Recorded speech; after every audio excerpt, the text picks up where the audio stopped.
right, here we are for one of the more odd requests that I've had.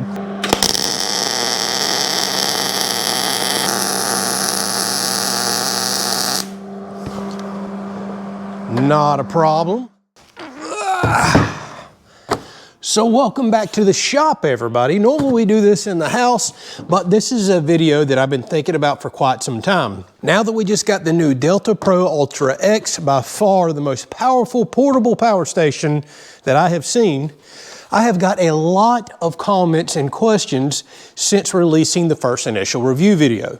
So today's video, we're gonna do some major tests, like run some extremely powerful equipment in the shop, but today's video is mainly about answering your questions and also informing you of some of the things that I learned, like firmware updates, battery connection schedules, proper ways to connect the batteries to get max capacity. The list goes on and on, so that's what we're covering today. All these important information and answering the majority of the main types of questions that I've been getting. All right, we are not doing another review on the Delta Pro Ultra X. We've already did that. I will put a link down in the description and at the end of this video, so you don't have to click off of this one.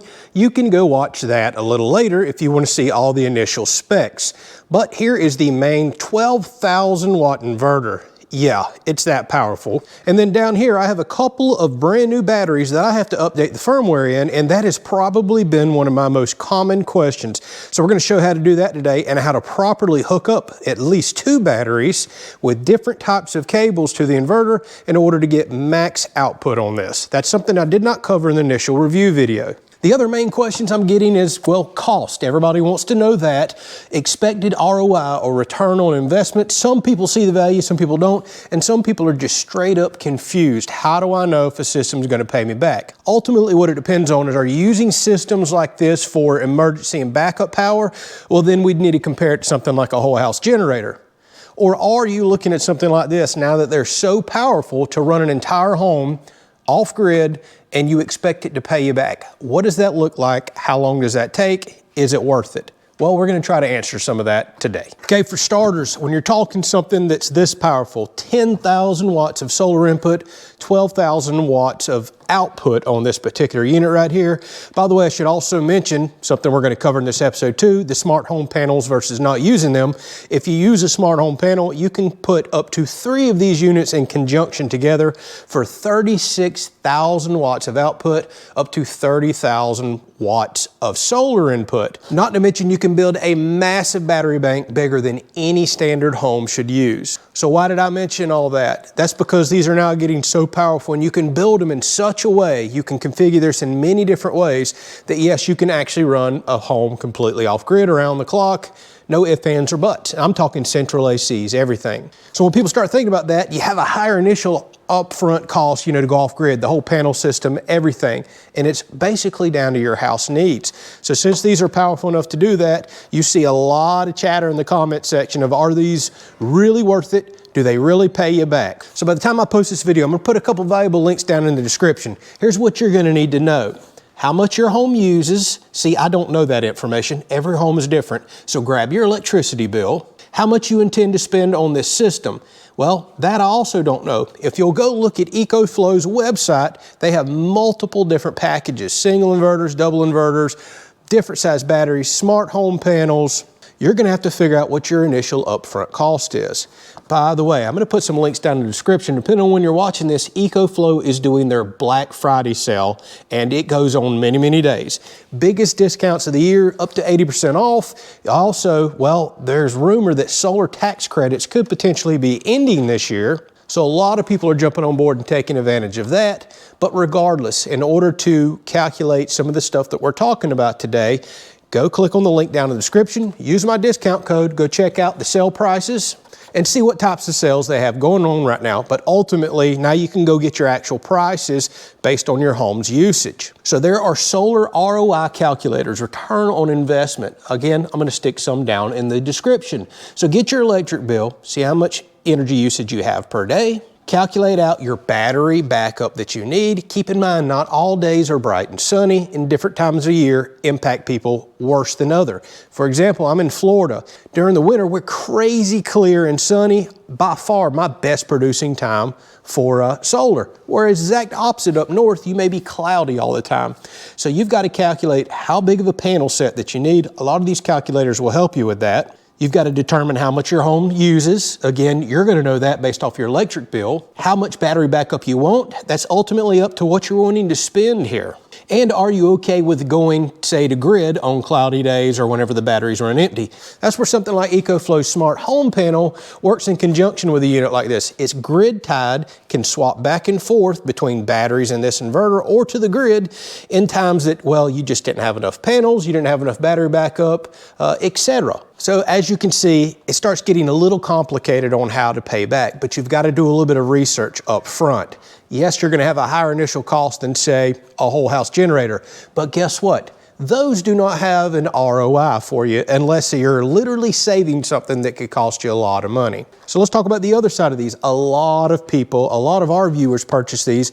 We're in Florida, a hurricane state, simply for backup. Some of you may claim that you just don't see the value there, spending thousands of dollars on something for the occasional outage. Whereas if you're in a situation like us, where typically there's thousands of dollars worth of food on hand, maybe you have medical equipment, maybe you run a home business that costs you a pile of money whenever you're in an outage, different strokes for different folks, people. I see this in the comment section all the time. I would never spend that for backup when I can do this, that, or just not worry about it. And then other people 100% see the value. Other people may be using this to charge their electric vehicle. They see the savings right there with fuel savings. And the other thing I want to remind y'all, while I have no problems with generators, we run them here on the property, we do a little bit of both. Generators and, well, solar equipment. Keep in mind, whenever you go spend piles of money on, say, a whole house generator, and then you go spend, say, several $100s on a propane tank, well, there is technically no ROI unless you factor in what you're saving. Maybe it's the food or something. That whole house generator oftentimes will cost what a very nice one of these systems with multiple batteries will cost. That's pretty easy to go calculate and figure out. Just use Google. It costs you money every single time to run that generator. Whereas with solar, you could have similar prices, maybe a little more up front, especially if you're doing a large panel array. If not, you're gonna have very similar prices. It literally doesn't cost you anything to run your system after you've recouped your initial investment. But it also doesn't cost you fuel to run it once you've invested all that up front. Whereas with the gas generator, it always costs you money to run it and you have a limited supply of propane. Now, the other thing people are gonna say, battery life, I get that, yeah, but a whole house generator probably isn't lasting much longer than a lot of these new lithium batteries are without needing a major overhaul. They just sit there, they don't get used. You can actually use a system like this to save you money depending on how you set it up. So there is pros and cons to all of that. All right, the other big question, how easy is it to install one of these? Am I looking at piles of money? Again, how are you wanting to install this? Are you wanting to use something like their smart home panel that I've already told you about? It can be grid tied, it can communicate, run critical circuits, run whole houses, things such as that. Well, guess what? You're probably gonna need an electrician to install that unless you have really serious electrical knowledge. So there is an upfront cost right there, but some people really want that convenience of that type of an item. I totally get it. We're gonna be installing one of those on our next actual off-grid home, but we legally have to stay grid tied here in Florida. It's just part of our legislation, and I actually like staying grid tied just in case something happens and I need to go to the grid. So you're gonna have to factor in the upfront cost of the smart home panel if you wanna go that route. Maybe you wanna run multiple inverters. Maybe you like the idea of logging in via the internet, controlling all that stuff. Yes, you're gonna have electrician costs in that as well.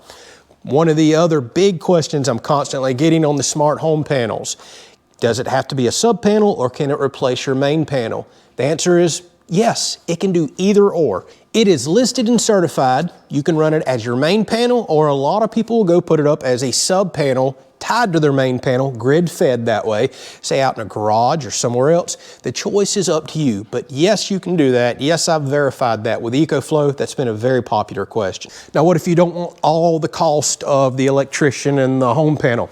not a problem. That's probably the proper way to go, especially if you're gonna set your home up truly off-grid or you want the smart features and capability, but there is much more affordable options as well in order to tie this into, say, a big shop like this or your house. It'll be exactly the same as what I'm about to show you. All right, so the next cheapest option would be something like a transfer switch. By the way, you can get these in manual versions where, say, if the power went out and you hooked up your Delta Pro Ultra, Delta Pro Ultra X, or just Delta Pro 3. They have lots of different models that would easily power shops and some homes. You'll have to actually go out there and flip the breakers. These wire into your main panel. They make a loop through. I've got a video showing this, and you'll manually flip it. But if you want to spend a little more money, probably going to need an electrician for this as well. They make an automatic transfer switch. It's like a dumbed down version of what the smart home panel does, but it's going to have limited circuits, not going to have the Wi-Fi and internet capability. It's nowhere near as smart as a smart home panel. But these are very affordable options to run critical circuits, say freezers, refrigerators, your bedroom. Might want to put a hot water heater on here, things such as that. Now, if you want to get even cheaper than that, the cheapest way there is, in the way that I really like running some of these things, all you need is a generator interlock switch kit right here in order to meet code. Basically what this means is right here, I have wired in my input that would come from the Delta Pro Ultra X. And if I want to flip that on, well, I can't unless I flip off the main breaker. So now we can't backfeed the grid. Then this will actually slide over or up depending on the style panel that you have. Then you can flip on power from a generator inlet box right there. That is the cheapest way there is. So you can see I've got a big 50 amp cable plugged into that to handle all the power from the Delta Pro Ultra X. I've got that box mounted in the wall, wire ran up and through the roof and down to a simple breaker with an interlock. This is by far the most affordable way to install this. An electrician could knock that out in a couple of hours. And then you just take your big 50 amp generator cord and plug it into the front of the Delta Pro Ultra X right here.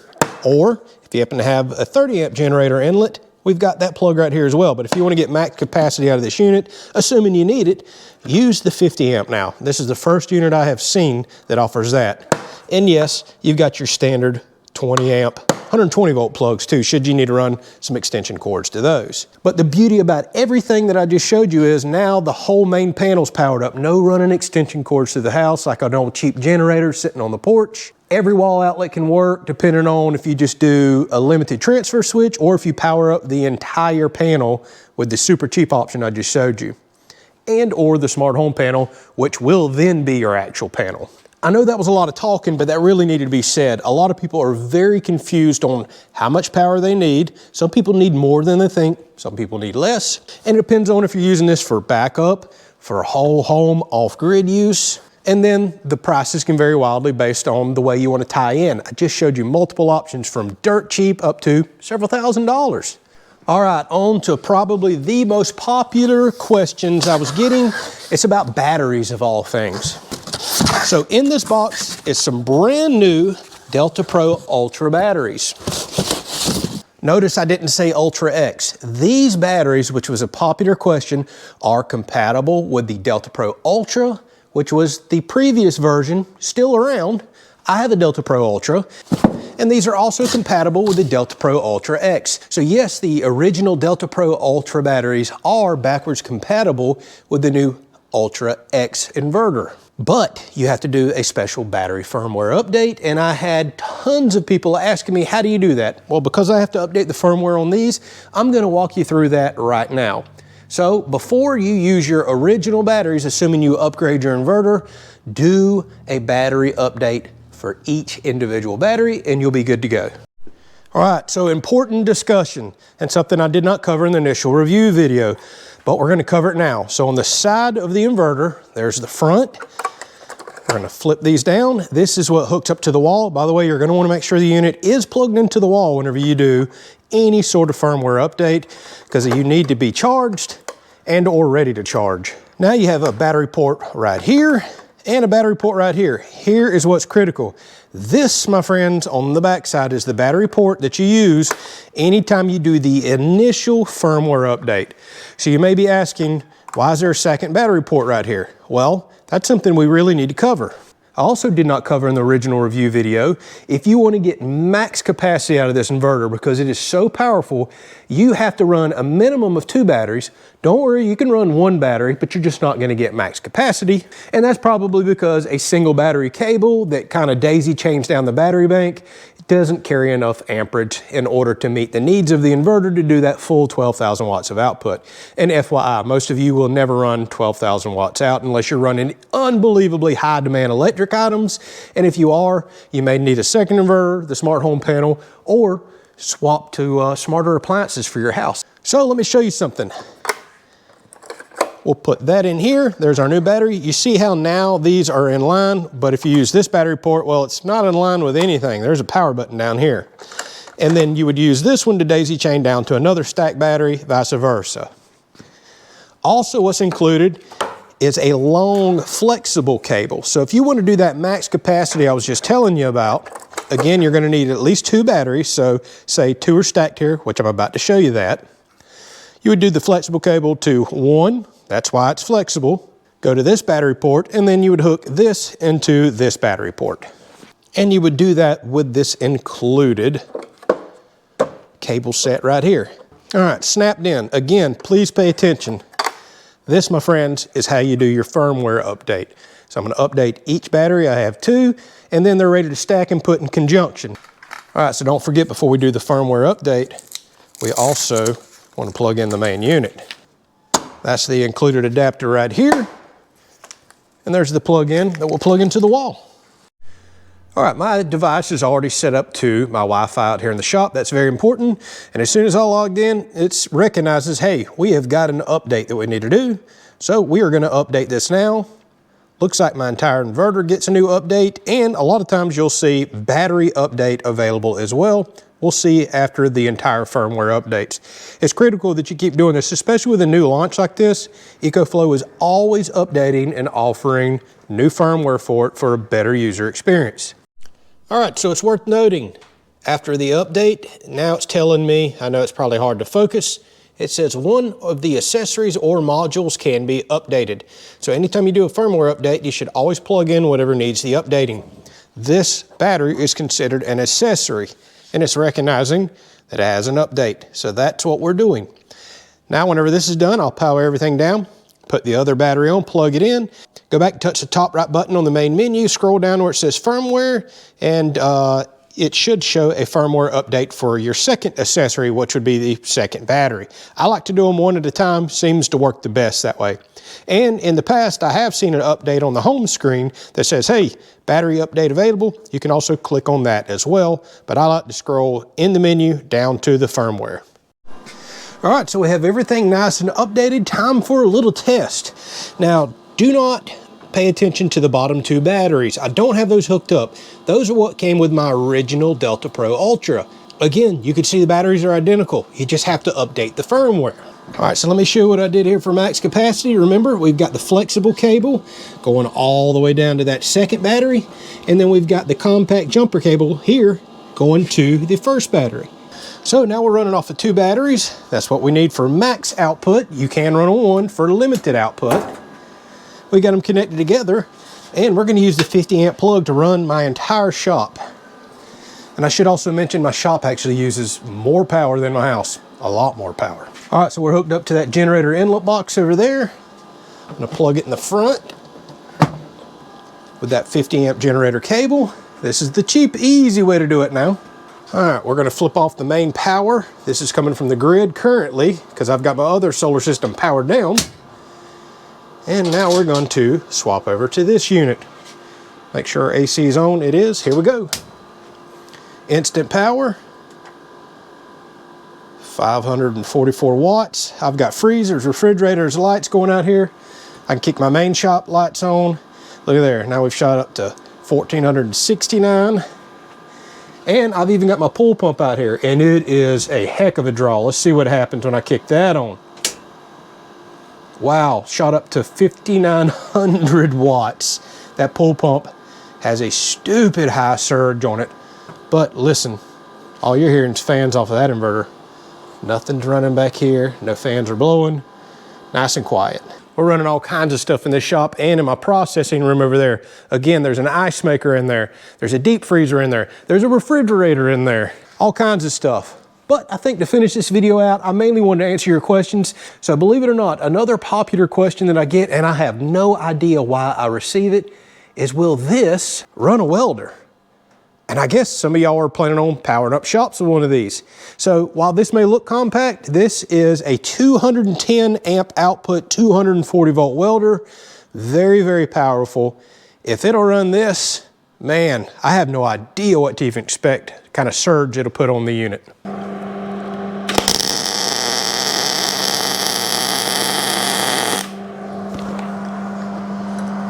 Yeah, we welded. No problem with a 240 volt welder. Now, let's go set the camera up in there and see what happens. All right, you can see we're already pulling 1661 watts without the welder going. Let's see what happens. You'll see it before I will. I won't have a clue. I'm gonna go arc off.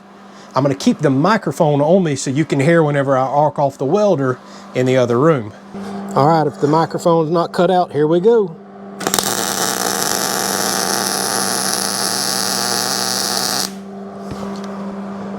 Not a problem.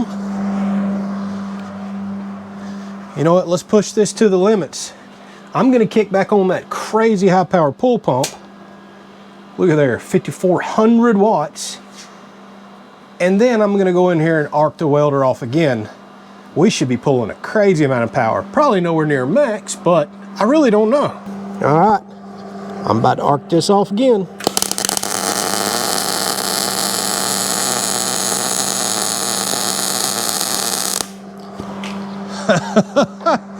Not an issue. All right, pretty wild test, but y'all requested it for some odd reason, and I guess now we know.